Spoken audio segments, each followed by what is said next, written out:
ازيكم؟ النهارده وصفات حلوه وقمر من الفتقه دي متاه. هنقول بسم الله، وعندي اي ماده دهنيه وهننزل عليها ببصل لغايه ما يتشوح شويه وياخد اللون الجلد الفاتح ده.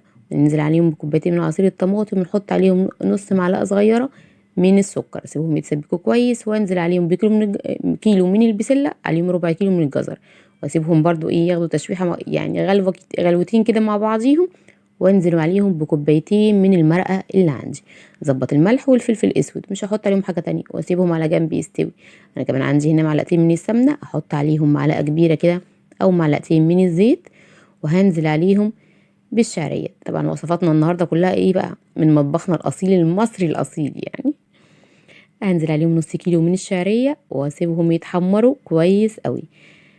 هي طبعا وصفات كلنا بنعملها، بس انا حبيت النهارده اشاركها معاكم، وعايزه اقول لكم يعني لازم نعود ولادنا حتى لو مره في الاسبوع على الوصفات القديمه بتاعتنا دي، حلوه ولذيذه، وكلنا بنتجمع طبعا فيها يوم الجمعه.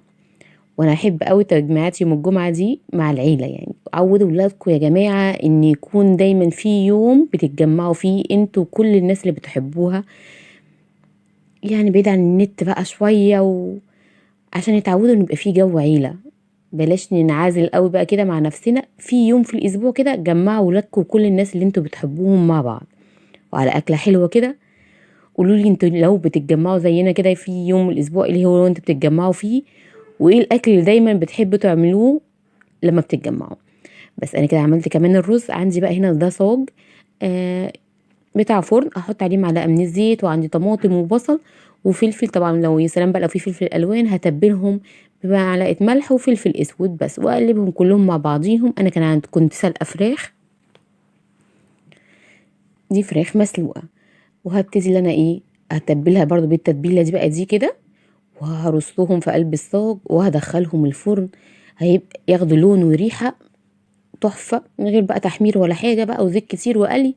هحطهم ارش عليهم رشه فلفل اسود من فوق، بتديهم ريحه حلوه جدا. بس انا احطه في الفرن في النص درجه حراره عاليه، مش هياخد وقت كتير. عندي بقى هنا كوبايتين من المرقه برضو، احط لها ملح وفلفل اسود، وهحط لها كمون، واحط لها مكعب مرق لو مش حباه استبعديه، وهحط لها فصين توم مفرومين كده، واسيبهم ياخدوا غلوه مع بعض.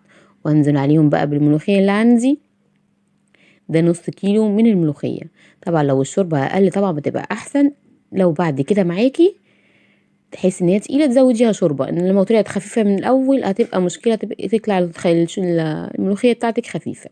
عندي كمان التوم معلقه سمنه كده، واول ما يبتدي ياخد لون هنزل عليهم بمعلقه صغيره من الكزبره الناشفه او الجافه، وانزل بقى على الملوخيه، وهتبقى حبه ملوخيه يستاهلوا بقك. بس يا ستي، وده كان فطارنا، ده كان غدانا، واعتذر منكم يوم الجمعه اللي اتجمعنا عليه انا وكل الناس اللي بحبها. يا رب الفيديو بتاعي النهارده يكون عجبك، ولو عجبك ما تنسيش تعملي لايك واشتراك في صفحتي عشان يوصلك كل جديد. اشوفكم بخير، مع السلامه.